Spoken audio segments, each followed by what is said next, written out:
How you doing? This is Terry D's podcast. Get ready to grow, learn, and improve. What's up?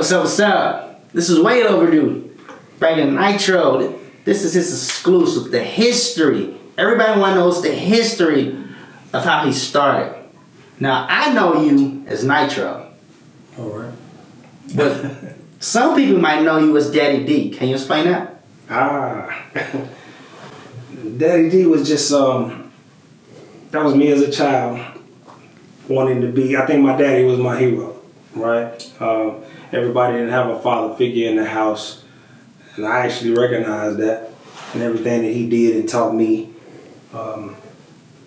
that's what I was trying to be, what I wanted to be, right? But even that era, everybody was Big Daddy something, Granddaddy, Grandmaster something. So as kids, we was trying to be the head or something imperial or something big, you know, in the beginning of rap music, you know. So Daddy D is a legendary name, right? Yeah. Let's start out Oklahoma City. I think even the first record deal I was 16. We signed to Ichiban, Swamp Dog Records. Ichiban. My first song was called Mother Fussin'. And it kind of blew up the southeast region. So from there, local celebrity. Then we kept pushing. Then we moved to New York, and it all started. Matter of fact, if I take you back, it all started with talent shows, right? We didn't have an outlet in Oklahoma, so the talent shows or whatever show it was, that's how you could get your props or your accolades and be a star for the week until the next week. You know what I mean? So yeah, that's how that came about. So when did Nitro come into play then? I mean, because I know you as Nitro. We met as Nitro. But that was way later. That was we were signed to Flavor Unit, Queen Latifah as Daddy D. Then we had the record deal with MCA. What else? Oh, by the time we got another deal, a compilation deal with Ruthless Epic, with Eazy-E's wife, Tamika Wright, and Chris Hicks from C-No Records. They did a collaboration, a joint venture with them. I had something called Nitro Entertainment, and they wanted our first single that I had was with Bucket Loc, right? So I was trying to be a businessman, similar like Cash Money, No Limit, Death Row. So I said, well, to introduce my company, Nitro Entertainment, I'm going to do Nitro Entertainment featuring Bucket Loc. So part of it was a typo. They put Nitro and Bucket Loc, right? So by this time, because I'm doing the deal, I'm doing my label deal, I'm doing that with Sony Records, with Columbia. So I'm trying to make the Nitro name pop. Right. So when they did the Nitro Bucket Loc, it almost looked like Nitro was an artist. So Sony, in the midst of the deal, just started calling me Mr. Nitro. As a company name, so kind of like Mr. Cash Money, Mr. No Limit, Mr. Bad Boy. Right, so that's how that came about with the Nitro, and it's been Nitro ever since. I didn't even like it at first. I was like, what is that? You know, but it stuck. So in the midst of all this, did you have any kids or wife, anything like that? Never owned a wife. Never owned one of those. I had a couple on layaway. I think I financed a few and then it went bad. Yeah, I got a couple children. Actually, I got 3 kids now. You know, we young black men, so pistol hit the target from time to time. Yeah. Right. So I think what's dope about what you just said was you guys was like the celebrities of Oklahoma City. Then you guys took Oklahoma City to New York, right? And I heard you mention the name Queen Latifah. Okay, right. How did that come about?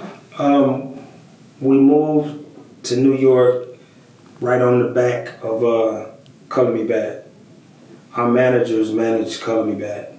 And Hamza Lee was their music director, well, childhood friend too. So when they was doing the talent shows in the high schools, Color Me Bad, I think their name was Take One, because it was a group out called Take Six. So they was trying to, they're kids, so it was Take One. So from there, we was like the next regime coming up. So we moved to New York, and at one point it was 18 of us in an apartment, 2-bedroom apartment. Now we was for real about it because we just kept bringing people up. Come on, we're gonna do this. Studio was in 1 bedroom. We had to let the manager and his wife or his girl have another room so he can have some tranquility and think. Right? Wow. Matter of fact, they had a little boy that was about 5 years old, so them 3 in 1 room, and the rest of us all through the hallways, all in the living room. Hell, Keytech, one of our main producers, used to sleep in the kitchen, on the floor in the kitchen. So that's how bad we wanted it. So it was exactly a year later. We got the Queen Latifah deal, the Flavor Unit deal. It's crazy because we had a singing group that they was pushing named Juice. I just happened to rap on 2 of Juice's songs. So when it fell in the hands of Jimmy Jam and Terry Lewis, they said, yeah, we like the group, but who's the rapper? From that point, they had to switch gears because the industry wanted a rapper. Right. So we had 6, it was a bidding war, it was 6 labels that wanted Daddy D. Right. So that's when it shifted. From that point, Queen Latifah and Flavor Unit came with the money. They came with the deal. Right. Matter of fact, I was working at a record store, and my managers came and got me off the floor. Like, you got such and such amount of hundreds of thousands of dollars in this deal. You want to keep working here? Nigga, I quit. Not now, but right now. Right. In the midst of that, the other guys, the producers, was bringing up their artists and everybody. Everybody that was trying to funnel through the system. I had one guy that I thought was the best rapper. He thought I was the best rapper. So I brought Bucket Loke up. That's how the Hennessy song came about. This is even later, but I brought him up because I thought he was a hit machine. Right. So that's a whole nother level, a whole nother section of the story. Right? Because this story comes in sections. Right. About every 5 years, there's a different movie, that you can put together. So you mentioned the name Bucket Loke. That's crazy. I was actually going to ask that question next. Okay. So everybody knows Bucket Loke is Bucket Loke from Hennessy, but now he's OG Bucket Loke. So I guess my question is, Bucket Loke came in the picture, right? Yeah. But when did Hennessy come in? So they came after all that, or was it before? Oh. It was in the middle of that, because from the Flavor Unit deal, my cousin Keytech, he was a producer, they liked the Flavor Unit. They came to the house and seen all the artists we had, right? So they said, how do we exploit these artists, right? So they gave Keytech a deal, like a Dr. Dre deal, a production deal. So he didn't rap or sing or nothing, but this was the way to exploit all the artists at one time. So they gave him the record deal, right? So again, he had a bunch of artists for his deal, and I brought Bucket Loke up. You can, kind of cocky, like we was rappers, like we were the best rappers in the world to me, right? So in the middle of that, I brought him up, and we just became an incubator and a factory for songs. We probably did, in the spirit of Tupac. That's why even when people was like, oh, Pac writes so many, we like, we do too, right? So Hennessy was one of the songs that'll probably, this is no exaggeration because we still got, I know y'all don't know what this is, but that tape's full of songs, and I'm talking, I'm gonna say probably I'm gonna do it light, and I'm gonna say 100 and something, but I'm probably gonna say 500-600 because we was every day rapped. We used to get on people's nerves, even on the tours, and we rapping all on the tour bus, all in the vans. We don't want to talk. We don't want to eat. If we eating, we rapping about what we eat. All right. So the Hennessy song was just one of the songs in the Magic. You know what I mean? So that's how that came about. And it's crazy about Hennessy because I was actually promoting another song. And the DJ, it was a CD player. The DJ, I was promoting number 9. He hit the button one too many times. Hennessy was number 10. I walked out the DJ booth and heard introducing OKC. I'm there by the bar and I'm going, oh shit, he's playing the wrong song. I tried to get back to the DJ booth and the beat dropped and the dance floor went crazy. Might got something. And what is it, 1 out of 100 songs that's automatic? Most songs you have to work and hear 3, 4, 5, 6 times. When I seen the dance floor go crazy, I said, oh, this is the song we're promoting now. Right, and the rest is history. Oklahoma history. That's dope. Yeah. So, I know nowadays we got the iTunes, we got the stream. How many CDs or tapes did y'all sell?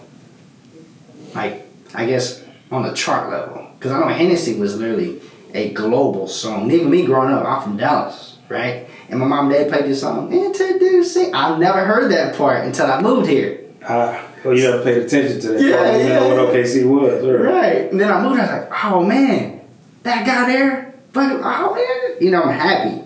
But my question is, did it go platinum? I mean, yeah. At that time, it's crazy because Hennessy was first introduced. Well, from that point, back to the Ruthless deal, they asked could they have Hennessy as the first single on their compilation, which was called Turf Stories. That made me go, remember I said at the same time, I had a deal going with Sony Records. I said, oh, we'll give them Hennessy, right? And then we had another song called Do the Damn Thing, right? The record deal, well, the Turf Stories project just kind of fell through the cracks. Hennessy, they had promoted in the colleges and they had put the single out, the first wave of servicing a record, the first wave of promotion. So the project stopped. We didn't know that Hennessy was still going. It was probably a year.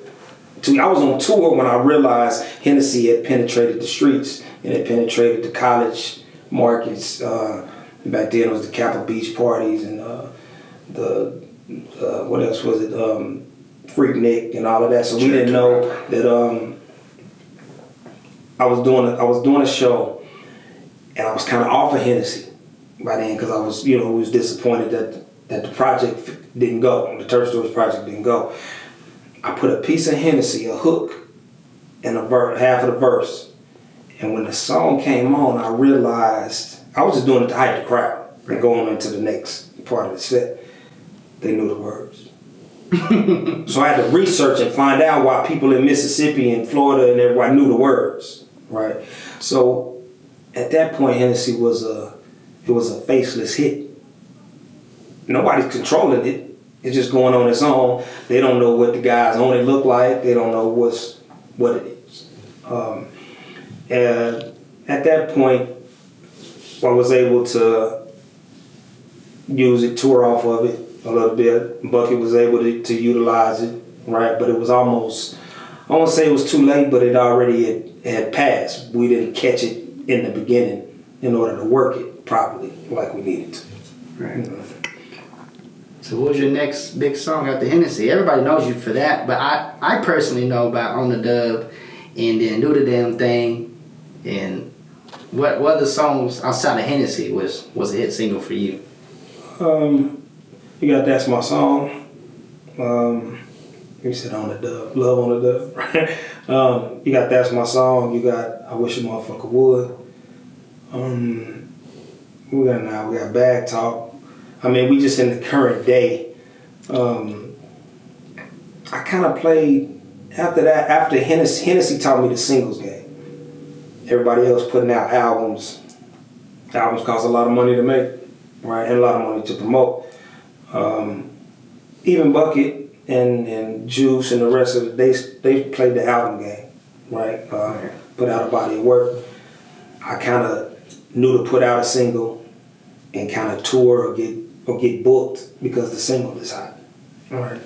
So probably in the back of my mind, in my engine probably runs like that still to this day.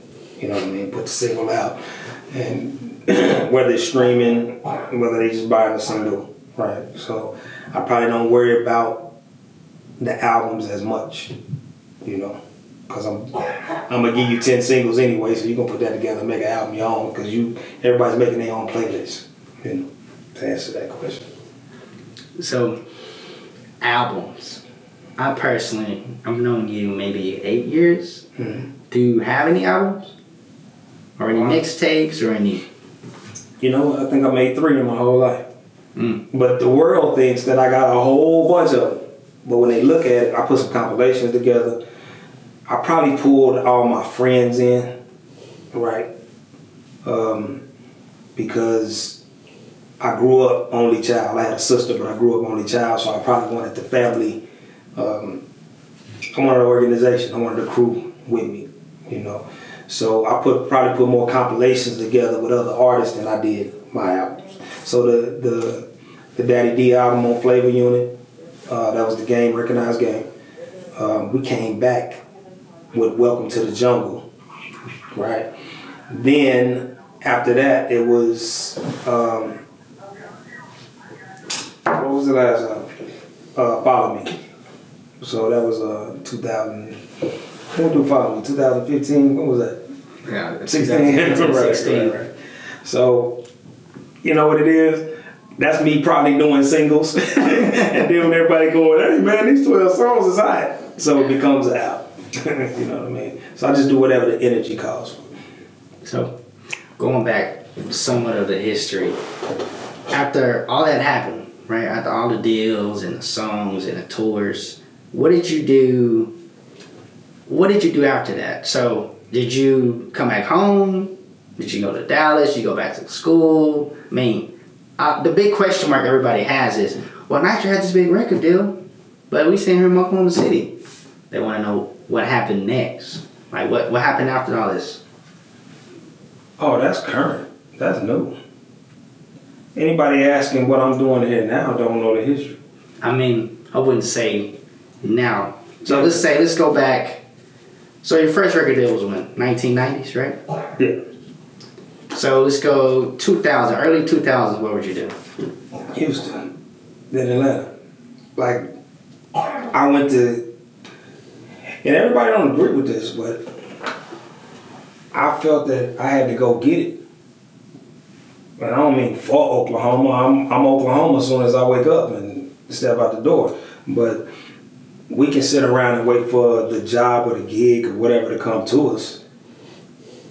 That get a little frustrating after a couple of months, a couple of years, somebody gonna say, your mama, your girl's mama, somebody gonna say, nigga, you ain't doing shit. Right. So if the money or the movement is in Houston or if it's in North Dakota or Canada, then we gotta go get it.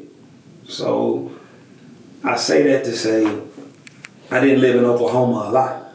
I came back every couple of years and I might stay 6 months and pass down the information or the knowledge and say, y'all, come on, there's gold out there, you know. So the people that say what we doing here, we always come back. We can't get out the hole and take the rope and the flashlight, you know. We always got to come back with the trucks. And y'all coming today, this time? And sometimes it was just I'm just gonna say a low frequency, a low level of thinking. I think as kids, me, from CAP, Bucket, Juice, our whole team, we've probably seen something bigger, right? Now coming from Oklahoma, as proud as we were, it don't sound the same. It don't ring the same when you say Oklahoma to New Yorkers, Oklahoma to Californians. We from Oklahoma. That's like saying we from Idaho. we from South Dakota. We next up. Right. Y'all remember the old saying? They always, would y'all ride cows? Or what y'all they don't even give us horses. They say, do y'all ride cows? There's nobody that rides cows in any place in the country. But yeah, I try to pass down some knowledge. We try to raise boys to men, girls to women, right, in business.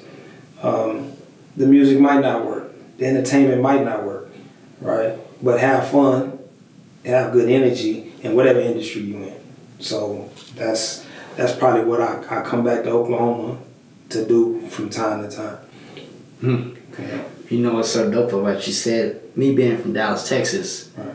when I first moved here, I was thinking, man, they probably got riding on horses or cows and cowboys. I didn't even think that was a Walmart or all this stuff that's here in Oklahoma. And you come from Texas, like you just came from Japan or something. Like you next door. How the hell you think we ain't similar to y'all?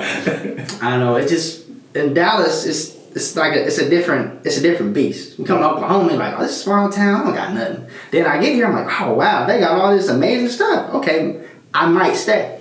Right. But I do want to say something to that. It's interesting.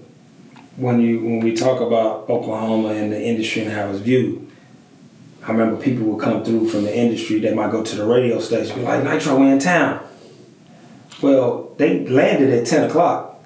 They flight leave out at 4. So they can leave the radio station, do their business, come get with me. We might have some lunch. I got to take them back to the airport. But that ain't what they do when they go to Miami.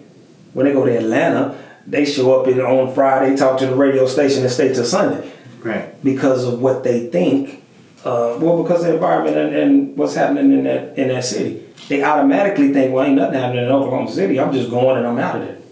You see what I mean? So we had to create some type of, I don't want to just say party environment, some type of something that shines the spotlight on us, right? The Thunder helps having a basketball team because we didn't have a pro team. All we had was OU and we was Dallas fans. So imagine that. So we Dallas Cowboys fans. So yeah, so we worked hard to try to not only shine the light on our city and our state, but hell, first and foremost, we had to shine a light on ourselves as individuals. So we had to work even harder. And I even noticed when we got to New York, and I had a team of rappers, right? But I mentioned Bucket a lot because that was the elite, right? He was the biggie to my Jay-Z, to the pop, right? So we going through slaying, and I don't mean playing, I mean slaying rappers. But I noticed when they said, "Oh man, let my nigga from Oklahoma get some," they would pass the mic, "Excuse me, bro," and pass it to somebody else. They can't possibly have nothing worth being in this circle or this cipher or this freestyle. But when we blow their fucking face off first, they go, "Hey, where y'all from?" Now you wanna know where we're from. So it forced us to train harder, practice harder. I mean, everybody say I use sports analogies, but nigga, if we going to the Super Bowl, if I'm going to the heavyweight title fight, I'm gonna beat your fucking face off. You know what I'm saying? That's dope. So now we can go kind of present. So everybody knows power moves, right? Okay. Now the question is, when did that come into play? That's always been in play. What do you mean? That came into play right after the Sony deal. Has always been power moves. Yeah, it's just if I had other deals, sometimes it's just business. Sometimes they'll let you do a logo deal or some name recognition deal like a Cash Money, Universal, No Limit, Jive, Right. Death Row, Interscope. And sometimes the deal don't work that way, and it's just the mother company that's putting it out. So I always had power moves simmering. We was international power moves, we was platinum power moves media, power moves production. As long as we was making power moves, that was my motivation. That was my spiritual motivation, mentally, psychologically, financially, physically. We making a power move. You making a power move right now with this interview. So was it a label? Always been a label. Always been a label. It's always functioning machine. So that I can remember, mind you, I'm 27. That I can remember, I heard of Power Moves with Amber Glass and Young Star. How did that come about? Wow. At that point, by this time, I'm saying I spent a lot of money, hundreds of thousands, successes, failures, whatever. You know what I mean? If you're not tough in this industry, it's gonna eat you up. So you just gotta be ready for the fight, right? And hopefully it's a fun fight. By that time, I'm not dealing with nobody. I'm gonna spend the money on me. And this little bastard came with this song. I always watched Young Star, right? I didn't feel he had any hits up until that point, right? And I was in LA at the time. And I heard this song called Feeling Good. And I just felt like he was ready. He had a cool little image. The girls liked him, the gangsters fucked with him. And a lot of niggas said he reminded them of me, right? And he just kept going from there. The Feeling Good song was the bar, and he kept stepping it up. In the spirit of, which is a whole nother conversation, that era, in the spirit of Chief and Bucket, he started becoming a hit machine, right? Then he brought Amber. And I was like, the hell we gonna do this little white girl? You know, fuck up my goddamn image, right? That's what we was thinking. Right. He said, no, she got something. The fuck do that mean? Just let me go in a restaurant like, hey man, what y'all got, man? We got some stuff. Right. What does it mean? I gave her a shot because of Young Star. He really stood up for her. Then I seen the appeal she had. It wasn't about music. It was like, matter of fact, a good example, analogy or parallel is Cardi B. She had a Cardi B X Factor type. I mean, we was in LAX and paparazzi was taking pictures of Paris Hilton. And they turned and started taking pictures of Amber Glass. This is a nobody. Well, at least I thought nobody. She definitely is somebody now. right? So she has some type of flair, some type of something. And I gotta admit, at that moment, in that era, she got more popular than us. Because she had something. And I'm smart enough to go with the something once I figure it out. So, question. Did y'all, because I know she was original with Loud Noise, right? So did y'all just take her from Loud Noise, or she just said, no, I want to go with the Winners? How did that come about? I think you might have answered your question. When you walk up on a woman and you, right. What's she gonna do about a little man that, I don't want no disrespect. She gonna do about a little man that work at Burger King and gotta ride the bus home or driving her car back and forth to pick her up late from her job. And you come through with that, get in the car, bitch. We're going to the Bahamas. I feel like honestly, a lot of people ask that question because we grew up in Moore. So everybody want to know, well, Amber Glass went from this trash ass song to, oh, she's fire. The Amber Glass project was such, it was a dynamic, it literally took its own course. It literally blew up. And everybody's like, so she went from doing this to this? Okay. And then that's when we seen you, and then that's when we seen Young Star. So we was trying to figure out, okay, so Amber Glass is that guy now? Or that girl now, per se? That's kind of simple. That's not, that's playing for Golden State, opposed to playing for Douglas Trojans. Right. Eminem was a good white rapper until he got with Dr. Dre. Same with Snoop, and then when you get with Puffy, I mean, Puff was a part of Puffy, Diddy, whatever era you know him. Puffy was a part of the Nipsey Hussle last album. Just showing them how to mix it loud and make it dynamic, and right. So when you get around a certain type of understanding, I mean, we can go back to Quincy Jones. I mean, when you get with good producers and people that have a vision, then it's gonna take you to the next level. You know, you got your homeboy that can shoot videos, but when you get with Michael Bay, you at Transformers level now. Yeah. You know what I mean? So, I was thinking, I asked this question. People want to know. So, what happened to Amber Glass? Did she just vanish, just go, or she just stop messing with you? Did she go to another record deal, or what did she do? Like, are y'all? Yeah, she's living life. I mean, we're not. There's a.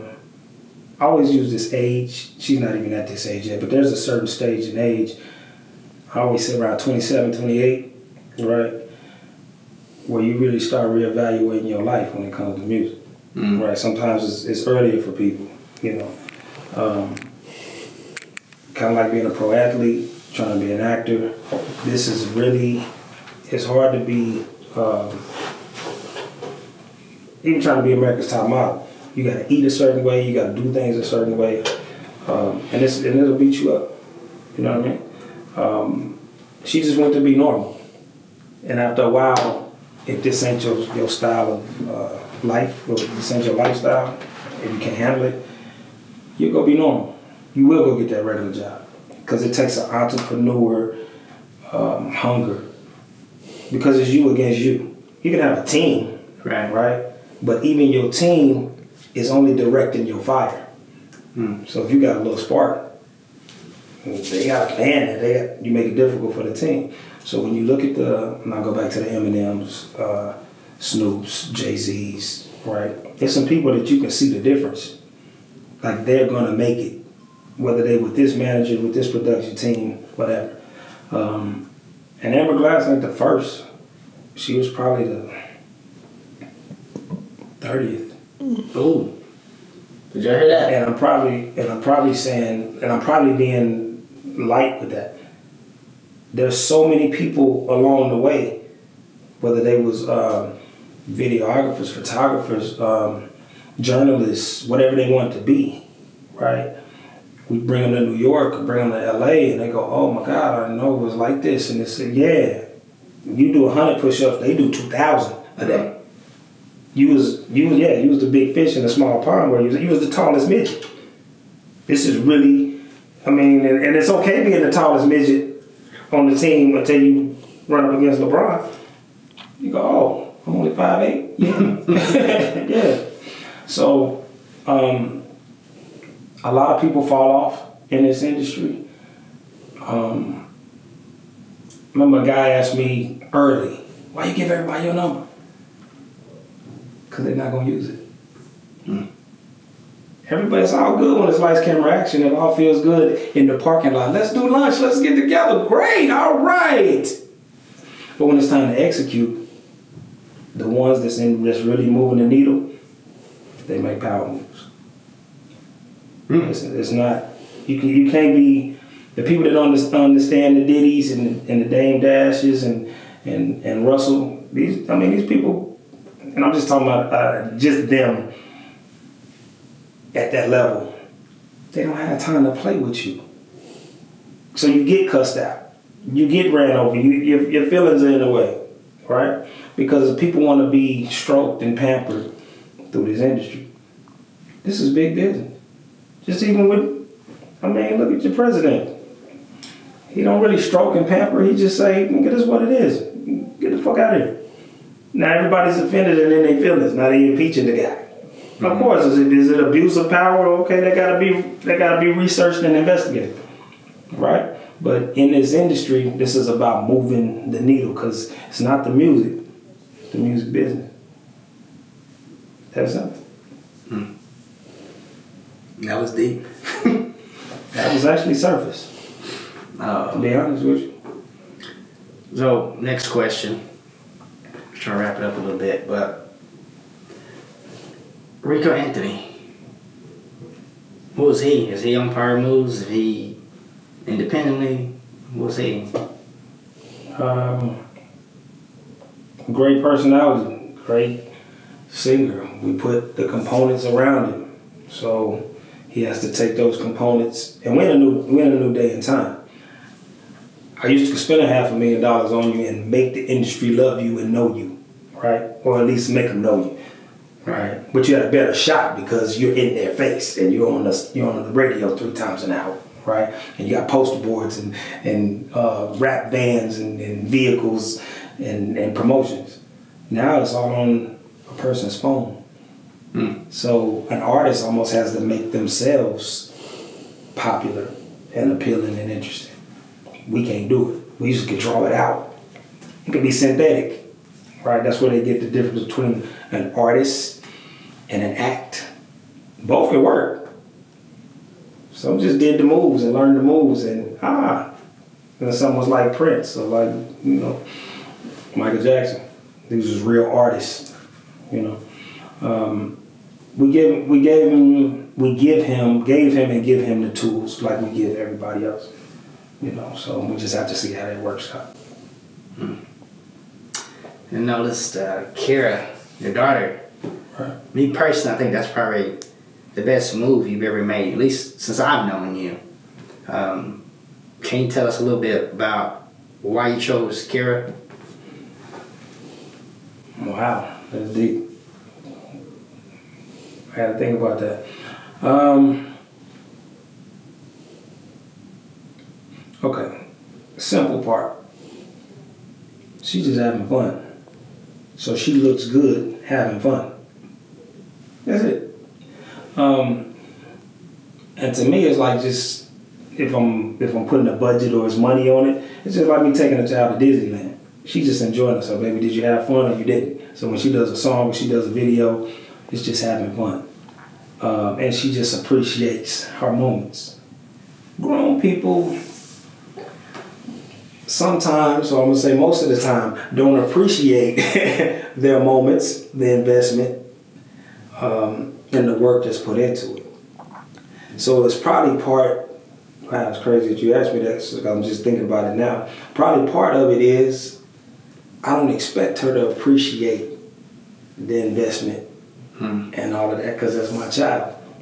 So I'm having fun while she's having fun. Probably when it comes to grown people, the investment is we got to make this work and you should understand because you're grown, you're 22, you're 25, you're 32, right? So we're really in a business venture. So we have to respect each other accordingly, right? And then at the end of spending $75,000, $100,000, a grown person or grown artist will tell you, man, that nigga ain't did shit for me. Yeah, the project didn't work, but you can't say that we ain't done nothing for you, right? The training, the rehearsals, the people, the rooms that we put you in, with the people that we put you around, right? The studios, the level. A lot of times they don't appreciate that, and they don't know that training made it possible for them to go to other levels. You see what I'm saying? You guys heard it. So I guess I got a couple more questions, but I'm gonna wrap it up. So I want to know, what advice do you give to the artists that's up and coming? And then what's next for you? Artistic wise, be you and magnify and maximize that you. Take it to level 10, right? If you the coolest guy in the room, then you have to be as cool as Snoop. Snoop don't even raise his voice, but his voice is big as hell in the room, right? If you're gonna scream at the top of your lungs, it better be the best scream that we heard, right? Eminem, we had never heard that before. And you're gonna talk about your mama and your baby mama, and you wanna kill both of them bitches, and you do shrooms and what else? What other type of drugs that we not used to? That was his honesty. That was being genuine, right? Business-wise, it's only marketing and promotions, period. That's it. Ain't nothing else to think about, ain't nothing else to talk about. It's marketing and promotions. Even if the marketing and promotion is you on your phone, on an Instagram or a Snap, and it goes viral, right? That means that you resonated and you struck the right nerve with the community. But marketing and promotions means marketing is the idea, and promotions is the execution of that idea. That's it. And what's next for me? I'm the shit. I don't know nothing else but to be the shit. So I'm gonna do what I do every day, right? And you can't be the shit better than me, right? Or you can't beat me being the shit how I be the shit. So a person has to do what they do, carve carve them out a lane, and even when usually really carve them out a race, because the misconception is niggas stay in your lane. Well, if you're in a lane, that means you're in somebody else's race. That means you're racing against some other people. Right. But if you create your own race, then you win when you get there. You win at your own pace.